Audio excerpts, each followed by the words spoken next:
Hello everyone, we are continuing with the topic of pollination, and first we are taking the method by wind pollination.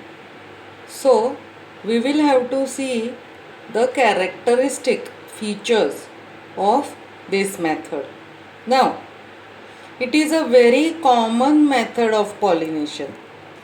This in the plants in which pollination by wind takes place, the pollen grains have to be very light in weight. Obviously, because if they are light in weight, they can easily fly with the wind. Pollen grains are non-sticky, so they can fly and fall at a place. It would be other way around. The stigma would be feathery so that it can catch the non-sticky pollen grains. Stamens are well exposed so that wind can easily carry them away. So they are not inside the flower. They would be hanging outside the flower petals, very much easily exposed to the winds. So when wind blows, they would be carried away. The stigma in some of the flowers is feathery, so that when the blowing wind brings the pollen grains, it can trap or catch the pollen grains from the air. All these points are very easy and carry common sense. You need not have much logic, or the difficulty is not much. Flowers have single ovule in each ovary. Many flowers are found in an inflorescence. Like the example in a corn cob. What is a corn cob? Makai. In that, the silks that wave in the wind are the stigma and style to trap the pollen grains.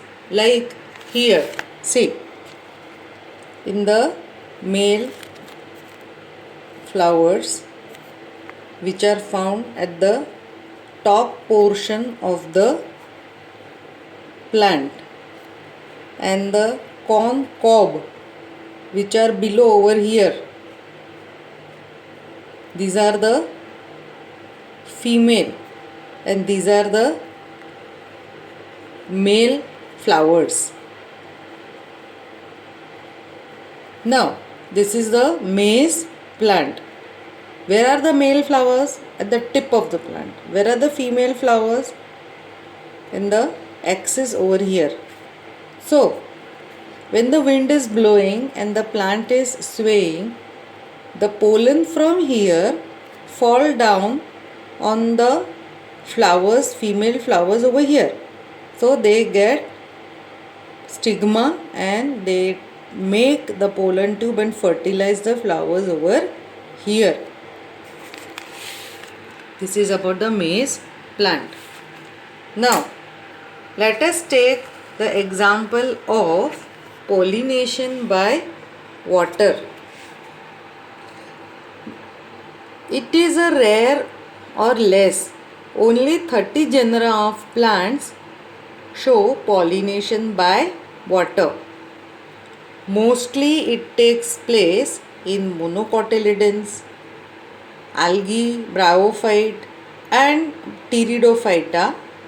Water is a medium through which male gamete is transported. You remember the algae found in water, bryophyte is an amphibian, and pteridophyte live in a shady places. So water should be present in and around all these types. So the male gamete falls in it and it swims and goes to the female reproductive organ. So water is necessary. Hence these varieties are found in a limited places only. Which varieties? This algae, bryophyte, pteridophyte are not found all over the world everywhere, because there would be land, it would be dry. And remember, all these are found in water, these are amphibians, and these are found in shady places. So on the surface of the earth it's not easy to find them everywhere. They would be found only when the water is present. They are not widely distributed. Now let us take some examples. Water pollinated plants: Vallisneria, Hydrilla and Zostera. You will have to remember this for the exams and write like this. First two are fresh water. Which one? Vallisneria and Hydrilla are found in fresh water. What is fresh water? The sweet water. What is sweet water? The minerals are less. River, pond, lake. And the third one, that is the Zostera, is a marine sea grass. Marine means the salt water, where the minerals are more. See, all aquatic plants do not use water for pollination. See children, you would feel that the plants are aquatic, means they are living inside water. It means they would be using water for transfer of pollen to stigma. No, it is not like that. Though they are inside water, the flowers may be coming up above the water level. So, pollen would be carried by wind also. The plant is aquatic, it is inside water, but the flowers are coming above the water level. So, in water hyacinth, what is a water hyacinth? In Gujarati it is called Jal Kumbhi. It is known as the terror of Bengal. It was a plant introduced in Indian ponds because it had very lovely purple flowers, but they are so dominant that they started spreading lavishly above the water level and imposed an problem to the other aquatic animals and plants living in the water. Another example is water lily. What is a water lily? Kamal. This lily would be found in a variety of colors. You must have seen white, pink, red, yellow. In this, the flowers emerge above the level of water. So the flower is above water. Then they are pollinated by insect visiting them. Or wind can also take the pollen grains like the land plant. So I told you just now, these are found in water. But water is not helping pollination. Wind or insect may also help pollination. Understood? In Vallisneria, on page number 30, figure 2.11 is given. Here, see this.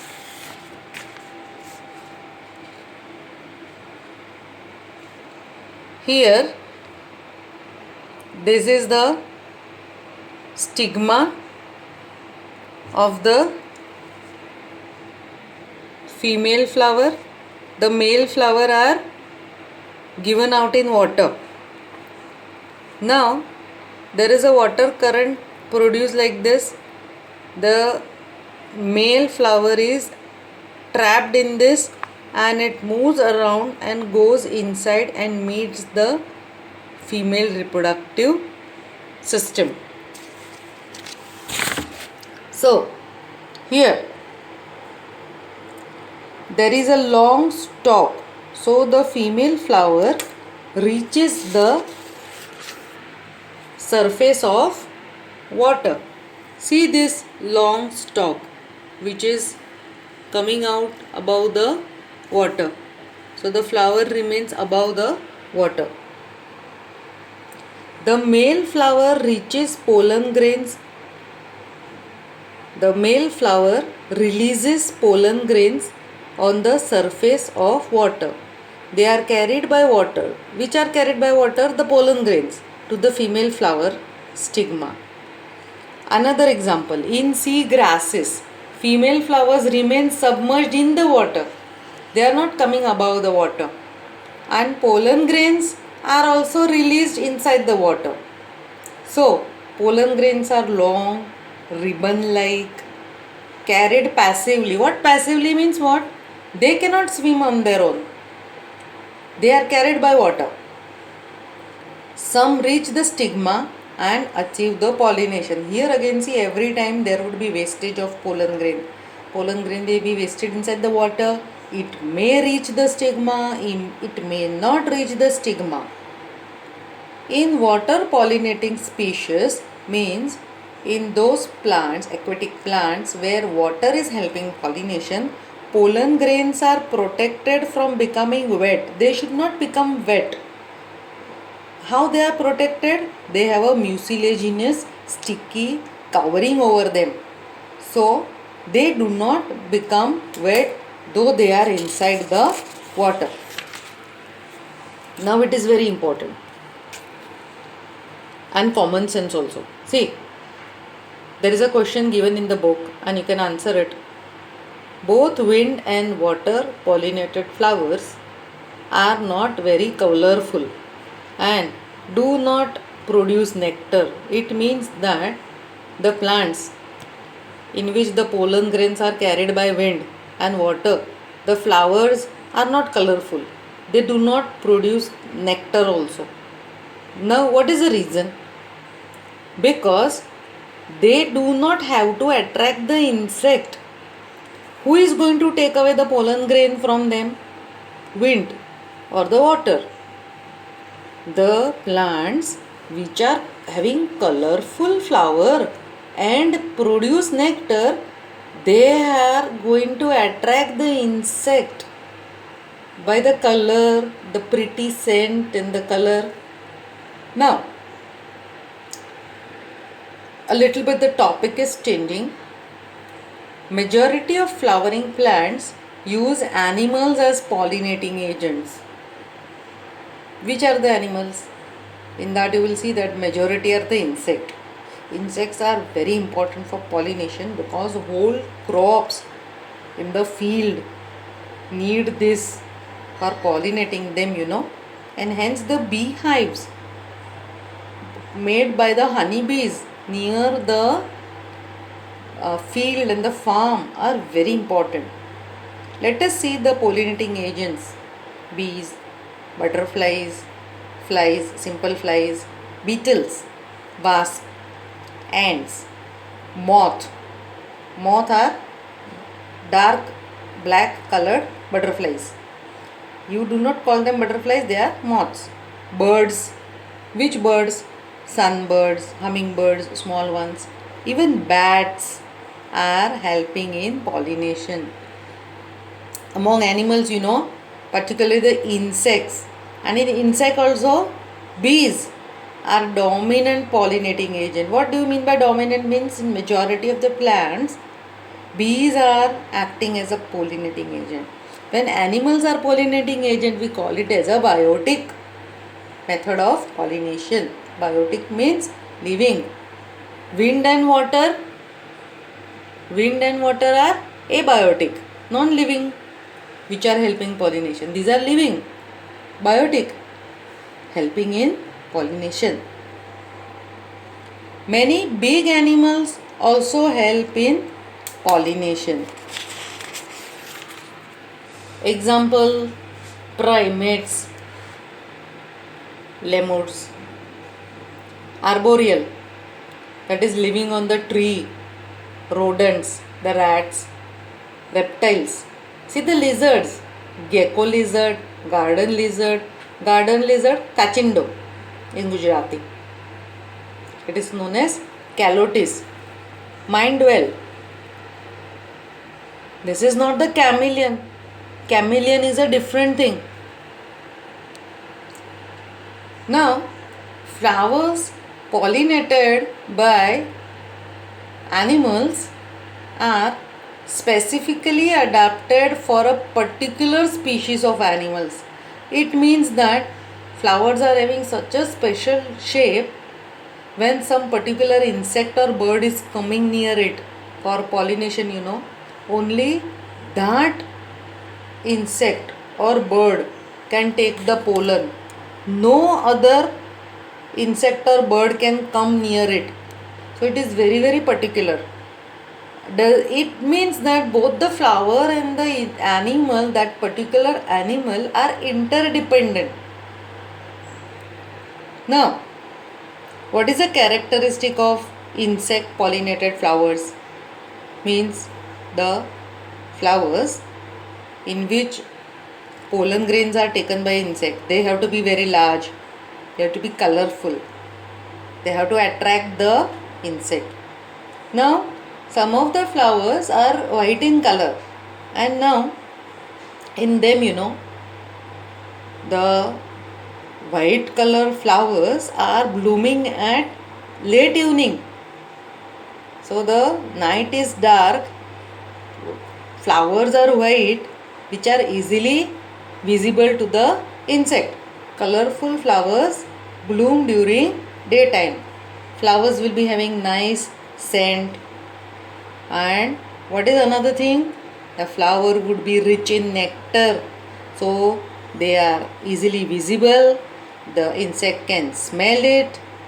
They are colorful. They are rich in nectar. So this is a reward, a prize.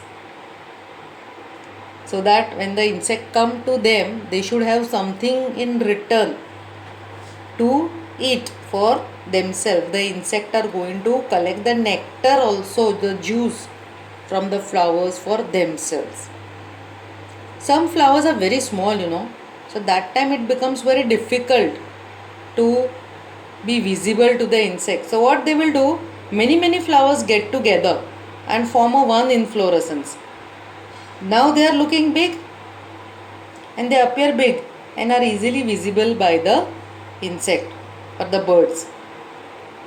Animals are attracted to the flowers by color and fragrance. Flowers that are pollinated by flies and beetles give out bad smell. See, flies and beetles are also attracted to a particular type of flowers, but that smell is not good. It is very bad smelling, and that is attracting the flies. The animals will visit the flowers only if they get some reward. What is the reward? What is the prize? Nectar and pollen grains are the usual floral reward. Floral reward means flowers give the reward to the insect. When the animal visits the flower, they come in contact of the anther and stigma. Pollen grains stick to the animal visitor. Now when the animal carrying pollen on its body comes in contact with the stigma, it brings about pollination. In some species, flowers provide safe places to lay eggs. See, the insect is going to hide the eggs inside the flowers. 2 examples are given in your book. Do remember that properly. That is, one is of the tallest flower of Amorphophallus. What is Amorphophallus? In Gujarat it is called Suran. It grows big in size, biggest, the 6 feet in height. Usually this Suran, Amorphophallus flowers are very bad in smell. They are attracting a particular type of insect. And another example is of a moth and a yucca plant. Both cannot complete their life cycle without each other. The moth deposits its eggs in the chamber of the ovary of the yucca plant, correct? Then in return it gets pollinated by the moth. The larva of the moth comes out of the eggs as the seeds starts developing of the flower. You know, we need to observe a variety of flowers like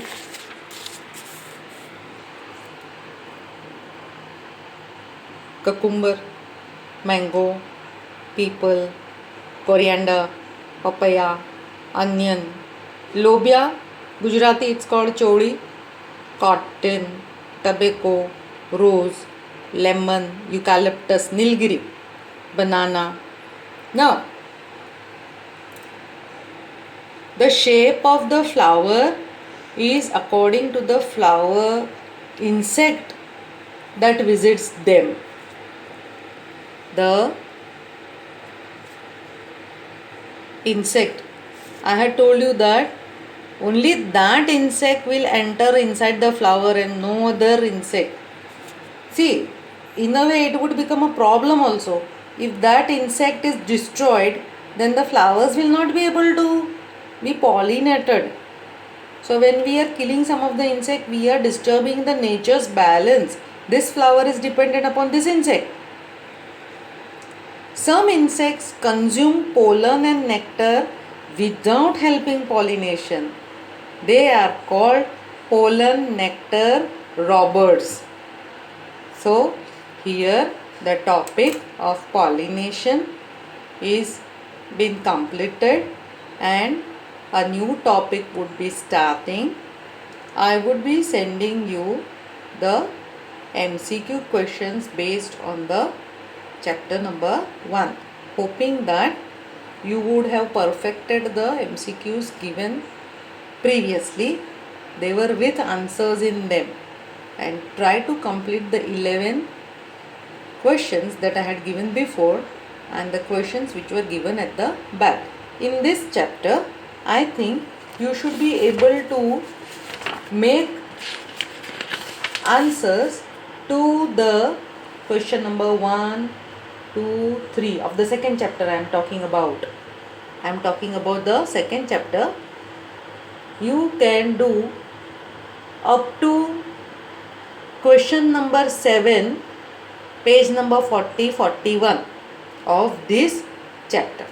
Till then, I wish all of you a good day and good luck, and do work hard.